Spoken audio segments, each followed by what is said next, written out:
मुझे ये कांग्रेस के लोगों ने 91 टाइम अलग अलग गालियां दी है। दोस्तों स्वागत है आप सब लोगों का इस चैनल के एक और नए वीडियो में। सोशल मीडिया की ट्रेंडिंग खबरें आपको बताऊंगा, लेकिन शुरुआत करूंगा इस टाइम की सबसे बड़ी खबर से। कर्नाटका के नतीजे आने शुरू हो चुके हैं और कर्नाटका के नतीजे में कांग्रेस सबसे आगे नजर आ रही है। बीजेपी यहां पर हारती हुई नजर आ रही है। इनफैक्ट बीजेपी की हार नहीं है, बीजेपी के मुंह पे, उनकी पॉलिटिक्स के मुंह पे एक करारा तमाचा है। 56 इंच की जो राजनीति है उसके ऊपर ये करारा तमाचा, इसको आप कह सकते हैं। क्यों कह सकते हैं? क्योंकि यार कर्नाटका वो जगह है जिसको पूरी तरीके से प्रयोगशाला बनाया गया था। सबसे पहले हिजाब की यहां पर बात करी गई।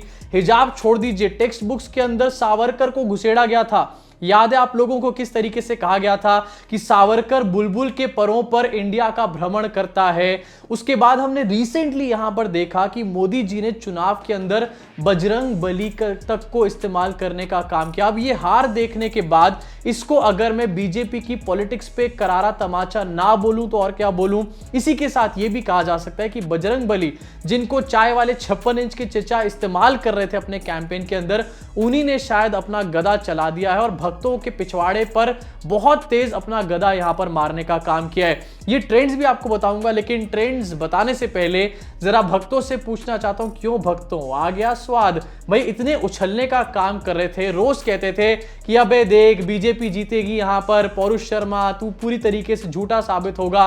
पूरी तरीके से यहां पर भक्तों की पनौतियां लग चुकी हैं, बर्नौल के ट्रकों की कमियां पड़ चुकी हैं। 56 इंच वाले चचा जो हैं वो भी इस टाइम पर गायब नजर आ रहे हैं। आपको वैसे ये याद दिला देना चाहता हूं कि बेचारे 56 इंच चचा, जो चाय वाले चचा हैं, उन्होंने लगातार कर्नाटका के अंदर रोड शोज करे, कर्नाटका के अंदर रैलियां करने का काम किया, लेकिन इससे साफ ये पता चलता है कि चाय वाले चचा जो है उनका दूध पूरी तरीके से फट चुका है। यानी कि उनका जो मैजिक है, अगर मैं अलग शब्दों में बोलूं तो वो मैजिक पूरी तरीके से फेल हो चुका है। यहां पर भक्त बैठ के कह रहे थे, हल्ला मचा रहे थे कि देखो मोदी जी विश्व गुरु हैं, या फिर देखो मोदी जी जो हैं वो अभी तक उनका मैजिक चल रहा है। मोदी जी का रोड शो में क्रेजी सीन्स हो रहे हैं, क्रेजी सीन्स। निकल गए सारे क्रेजी सीन्स यहां पर। तेजस्वी सूर्या की तो पहले ही लंका लग चुकी थी, उसको तो स्टार कैंपेनर की लिस्ट में ही नहीं रखा गया था। लेकिन उसके अलावा जितने भी चड्डीधारी चिंटू हैं, इनफैक्ट गोदी मीडिया के जो चिंटू हैं, उनकी बोलती पूरी तरीके से बंद हो चुकी है। अब मैं बिना किसी देरी के आपको दिखाऊंगा सबसे पहले कुछ चंटू बंटू चैनल्स के इस टाइम के ट्रेंड क्या है आपकी स्क्रीन के ऊपर। इस टाइम पर कांग्रेस को 115 सीटें दी हुई हैं, 78 बीजेपी को दी हुई हैं। 10:15 बजे मैं इस वीडियो को रिकॉर्ड करने का काम कर रहा हूं। जब ये रिजल्ट्स आएंगे पूरी तरीके से हो सकता है नंबर्स आगे पीछे हो जाएं। इसके अलावा आज तक पे भी लगभग इसी तरीके से दिखाया जा रहा है। लेकिन इलेक्शन कमीशन की वेबसाइट पे क्या कहा जा रहा है, ये तो टीआरपी वाले चंटू बंटूज हैं। इलेक्शन कमीशन क्या कह रहा है, 10-20 की मैं बात कर रहा हूं यहां पर, वो भी यहां पर कांग्रेस को 104 और बीजेपी को 70 सीट्स दे करके, यानी कि उन पे आगे रख के बैठा हुआ है। और यहां पर भी काफी बड़ा मार्जिन देखा जा सकता है। तेजस्वी सूर्या तो इमरजेंसी एग्जिट लेकर निकल चुके हैं, लेकिन यहां पर अमित शाह ने कहा था कि हम 130 पार करेंगे इस बार। 150 तक पहुंचने वाले थे भाई साहब एक बार तो उनसे पूछना चाहूंगा, मोटा भाई आखिरकार अब आप इसके ऊपर क्या कहेंगे? इनफैक्ट मोदी जी जो आके कह रहे थे मुझे 91 बार गाली दे दी, कभी ये कह रहे थे कि आपको, जेपी नड्डा इनके कहते थे कि अगर आपको वंचित नहीं रहना विकास से तो मोदी जी को दोबारा वोट करना। उन सब लोगों की पूरी तरीके से पनौती लगा दी है और किसी और ने नहीं, बल्कि कर्नाटका की जनता ने पनौतियां लगाने का काम किया। अब गोदी मीडिया इसके ऊपर आज शाम को आएंगे तिहाड़ चौधरी और ये फायदे गिनाएंगे कि कर्नाटका में हारने के फायदे क्या होते हैं, या फिर तिहाड़ चौधरी आज शाम को निकल के कर्नाटका की जनता को गाली जरूर देगा। सेट पैटर्न हमेशा से देखा जा सकता है। लेकिन मैं आपका ध्यान एक और चीज पे ले जाना चाहता हूं। 2-3 दिन पहले मैंने ये प्रेडिक्शन पहले ही कर दी थी कि बीजेपी हारने वाली है, और वो मुझे इसलिए पता चल गया था क्योंकि एक वीडियो निकल कर आया था चाय वाले चचा का, जहां पर वो बुरी तरीके से फैल गए थे और कह रहे थे मेरी बात ध्यान से सुनो मित्रों। एक बार वो वीडियो देखिए और आपको याद आएगा, क्योंकि सेम तरीके की बौखलाहट दिल्ली के टाइम पर भी नजर आई थी और मैंने 2 दिन पहले की वीडियो में इस बात को मेंशन किया था।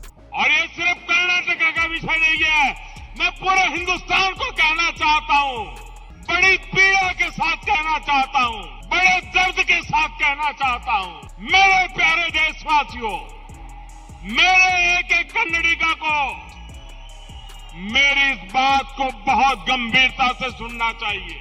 तो देखा, बौखलाहट यहां पर साफ साफ नजर आ चुकी थी। इनफैक्ट एक और इंडिकेशन यहां पर मिल चुका था, जब सारी की सारी चड्डी गैंग जो है केरला स्टोरी के बारे में बात करना शुरू कर चुका था ना, तब साफ साफ समझ आ रही थी कि भाई कर्नाटका में इनकी बुरी तरीके से पनौतियां लगने वाली है। अब मैं आपको एक भक्त का रिएक्शन यहां पर निकालकर दिखाना चाहता हूं। जिन भक्तों के व्हाट्सएप ग्रुप पे मैं एडेड हूं, उनमें से एक में ये रिएक्शन निकल कर आया है।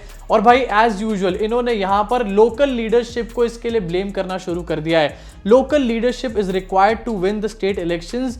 BJP needs to groom junior Modi in each state like Yogi, Himanta etcetera etcetera. Fadnavis, Bombay, Khattar etcetera etcetera are not great leaders for pulling state. मतलब जीते तो यहां पर मोदी मोदी हो जाता, वाह मोदी जी ने कर दिया। जीते मोदी जी ले आए, यहां पर एथलीट्स को मोदी जी ने जिता दिया, गुजरात में मोदी जी ने जिता दिया। लेकिन हार गए हैं तो लोकल लीडरशिप को स्ट्रांग होना पड़ेगा, हर जगह हमारे को छोटा मोदी बनाना पड़ेगा। मतलब एक टिपिकल भक्तों का रिएक्शन यहां पर निकल करके आ चुका है और मोदी जी को बचाने की कोशिश करी जा रही है। वेरा सच्चाई यह है कि इस टाइम पर मोदी की सबसे बड़ी यहां पर किरकिरी हुई है, क्योंकि मोदी ने ही सबसे ज्यादा रोड शो करे थे, सबसे ज्यादा रैलियां करने का काम किया था। और इस पूरे कर्नाटका के कैंपेन में अगर बीजेपी किसी पे दाव खेल रही थी तो वो नरेंद्र मोदी थे, उसके अलावा और कुछ भी नहीं। अब एक तरफ तो सोशल मीडिया पे ये खबर सबसे ज्यादा ट्रेंड कर रही है, इनफैक्ट आज रात क्या कल तक भी ये ट्रेंड करती रहेगी और डेफिनेटली यहां पर ट्रेंड करनी भी चाहिए, क्योंकि चाय वाले चचा और उनके भक्तों की बुरी तरीके से पनौतियां लगी। लेकिन इसके अलावा भी कुछ ऐसी खबरें हैं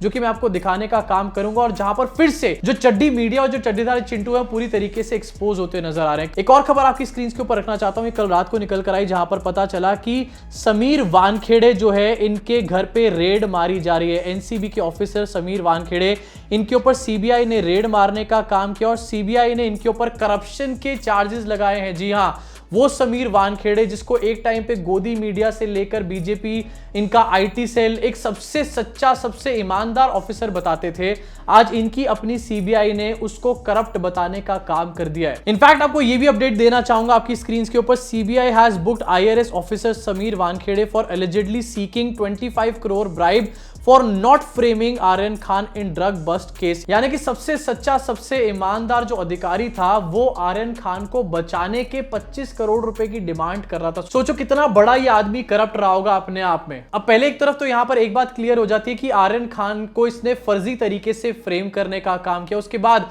उसको छुड़वाने के लिए 25 करोड़ की ब्राइब लेने की एक कोशिश कर रहा था। और वहीं दूसरी तरफ गोदी मीडिया और हमारे देश के चड्डीधारी चिंटू इसको ईमानदार ईमानदार का तमगा देकर बैठे हुए थे। आपको बिना किसी तरीके एक बार दिखाना चाहता हूं कि आखिरकार गोदी मीडिया उस टाइम पर समीर वानखेड़े के बूते पर कितना उछलने का काम कर रहा था। तिहाड़ चौधरी का जरा एक वीडियो देखिए और इसकी हिपोक्रेसी भी इस वीडियो में देखिएगा, क्योंकि अब जब ये खबर सामने निकल कर आ चुकी है तो ये शाहरुख खान की वाहवाही कर रहा है, उसकी बड़ाइयां कर रहा है। भाई इससे ज्यादा दोगला आदमी मैंने आज तक नहीं देखा होगा। गिरगिट जो होती है ना उससे भी जल्दी रंग बदल लेता है यहां पर तिहाड़ चौधरी। के अनन्या पांडे और 23 साल के आर्यन खान अपने स्कूल के समय से ही दोस्त रहे हैं। यानी इस ड्रग्स केस में आर्यन खान का जो ग्रुप मिला है वो सारे लोग ऐसे हैं जो एक ही स्कूल में एक साथ पढ़ते थे। आज हम ये नहीं समझ पा रहे कि आखिर बॉलीवुड को नशे की ऐसी कौन सी लत लग गई कि चाहे किसी बॉलीवुड के स्टार की बात हो या स्टार के बच्चे, बेटे या बेटी की बात हो, सबका नाम एक एक करके ड्रग्स केस में आता चला जा रहा है। आज जो बड़ी बात है जो आप सबको सोचनी है और जो देश के लोग आज बात भी कर रहे हैं कि बॉलीवुड में आखिर ऐसा क्या है कि सारे लोग ड्रग्स का सेवन करते हैं, सारे लोग ड्रग्स के नशे में हैं। और क्या तो बड़े बड़े स्टार्स को सोच लीजिए आप, बड़े एक्टर, छोटे एक्टर, सब ड्रग्स ले रहे हैं और वो ही नहीं, उनके बच्चे भी ड्रग्स ले रहे हैं। ये कमाल की बात है। जिस समय आर्यन खान को ड्रग्स मामले में गिरफ्तार किया गया था तब उनकी उम्र सिर्फ 23 साल थी और आज आप अंदाजा लगाइए कि इस उम्र के किसी भी लड़के या लड़की को पैसे के लालच में ड्रग्स के मामले में फंसाकर अगर जेल भेज दिया जाए तो उसके माता पिता पर क्या बीतेगी। आज शाहरुख खान की हमें तारीफ करनी होगी कि इतनी बड़ी नाइंसाफी के बाद भी शाहरुख खान या उनके परिवार ने कभी भी किसी सार्वजनिक मंच से कोई शिकायत नहीं की, अपना मुंह एक बार भी खोला नहीं और ना ही कभी उन्होंने मीडिया में कोई इंटरव्यू दिया है। आप सोचिए, जब से पूरा मामला हुआ है तब से शाहरुख खान ने मीडिया को कोई इंटरव्यू नहीं दिया। किसी सार्वजनिक मंच पर वो जाकर इस बारे में कोई बात नहीं करता। अब मुझे लगता है कि तिहाड़ चौधरी को ना गिरगिट चौधरी बोलने का समय आ चुका है दोस्तों। इसके अलावा एक और वीडियो आपको दिखाना चाहता हूं आपकी स्क्रीन के ऊपर। बीजेपी आईटी सेल और इनके चड्डीधारी चिंटू सबसे ईमानदार ऑफिसर का तमगा देकर के बैठे हुए थे। आपकी स्क्रीन पर इस टाइम पर एक थोबड़ा होगा, इस बंदे का नाम है मनीष कश्यप। मनीष कश्यप वही सुपारी यूट्यूबर है जिसके ऊपर थोड़े दिन पहले एनएसए लगाया गया है। इनफैक्ट तमिलनाडु के गवर्नर ने यह बात खुद बोली है कि ये अभी 11 महीने और जेल में रहने वाला है, क्योंकि ये फेक न्यूज फैला रहा था कुछ दिनों पहले। इसी मनीष कश्यप ने समीर वानखेड़े से मुलाकात करी थी और उस टाइम पे मनीष कश्यप भी ये कह रहा था कि आर्यन खान के ऊपर एनएसए लगना चाहिए और समीर वानखेड़े भी आर्यन खान के पीछे ही पड़ा हुआ था। इस टाइम पर दोनों की लंका लग चुकी है, लेकिन इस वीडियो को भी जरा एक बार देखिए। हम एक ऐसे शख्स से आप लोगों को मिलवाने जा रहे हैं जिनको देखकर बड़े बड़े नशेड़ियों का नशा फट जाता है, चरसियों का नशा उतर जाता है और गजेड़ियों का पूरा नशा खत्म हो जाता है। वो कोई और नहीं, हमारे देश के सबसे ईमानदार अधिकारी समीर वानखेड़े से। जय हिंद सर।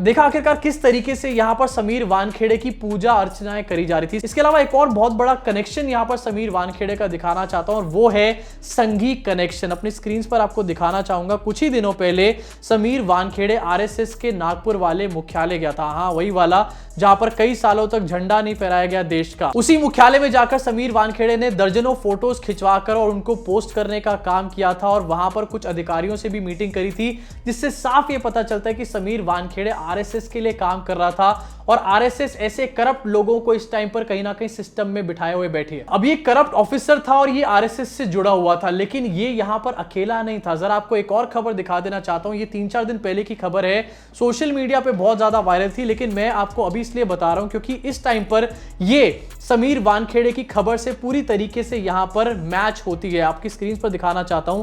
4 दिन पहले खबर सामने निकल कर आई थी जहां पर पता चला था डीआरडीओ का एक डायरेक्टर है, वो पाकिस्तान को सेंसिटिव इंफॉर्मेशन पास ऑन करने का काम कर रहा था और रिसेंटली उसको इंडिया की एक एजेंसी ने अरेस्ट करने का काम किया, यही चार्जेस उसके ऊपर लगाते हुए। लेकिन उसकी एक फोटो आपको दिखाना चाहता हूं आपकी स्क्रीन के ऊपर। जी हां, अपनी स्क्रीन पे देखिए, ये वही डीआरडीओ का डायरेक्टर है जो पाकिस्तान के लिए स्पाइंग कर रहा था, इंडिया के ऊपर खुफिया इंफॉर्मेशन पास ऑन कर रहा था। और ये स्वतंत्र वीर विनायक दामोदर दास सावरकर स्मृति दिन के फंक्शन पे खड़ा हुआ यहां पर भाषणबाजी देने का काम कर रहा है, विच अगेन शोज कि ये डीआरडीओ का अधिकारी भी आरएसएस से जुड़ा हुआ था, संघ का बंदा था। अब इन दोनों खबरों को अगर साथ में जोड़ दे तो सबसे बड़ा सवाल निकलकर ये खड़ा होता है कि आरएसएस से जुड़े हुए ये अधिकारी आखिरकार इतने बड़े करप्ट क्यों हैं, साथ ही इतने बड़े एंटी नेशनल क्यों हैं? आखिरकार कौन सी ऐसी ट्रेनिंग है जो व्हाट्सएप और शाखाओं के अंदर इन लोगों को दी जा रही है जो कि ये हमारे देश के ऊपर स्पाई करने का काम कर रहे हैं, साथ ही 25 करोड़ की घूस यहां पर लेने का काम कर रहे हैं। और दोस्तों मैं ये बात डेफिनेटली कह सकता हूं कि इन दोनों का संघी कनेक्शन यहां पर किसी भी तरीके का कोई इत्तेफाक नहीं है। अब बड़ी बात यहां पर यह कि इन दोनों के ऊपर इंक्वायरीज तो शुरू हो चुकी है और वो भी नरेंद्र मोदी की सरकार ने ही शुरू कराई है। कहीं ऐसा तो नहीं है कि मोदी यहां पर आरएसएस को दबाने की कोशिश कर रहे हैं, लेकिन क्या ये इंक्वायरीज आगे जाएंगी और अगर आगे जाती हैं तो क्या इसमें आरएसएस का एक बड़ा हाथ निकलेगा? आपके हिसाब से आपको क्या लगता है? नीचे कमेंट सेक्शन में कमेंट करके बताइएगा। साथ ही आपका क्या रिएक्शन है कर्नाटका के रिजल्ट्स के ऊपर, ये भी मुझे कमेंट सेक्शन में कमेंट करके बताइएगा। अभी के लिए इस वीडियो में सिर्फ इतना ही। अगर आपको वीडियो पसंद आई हो तो लाइक का बटन दबा के, सब्सक्राइब का बटन दबा के बेल आइकन को जरूर दबाइए, जिससे कि मेरी हर वीडियो आप तक पहुंच पाए बिना किसी देरी के। मैं आपसे मुलाकात करूंगा इस चैनल के अगले वीडियो में।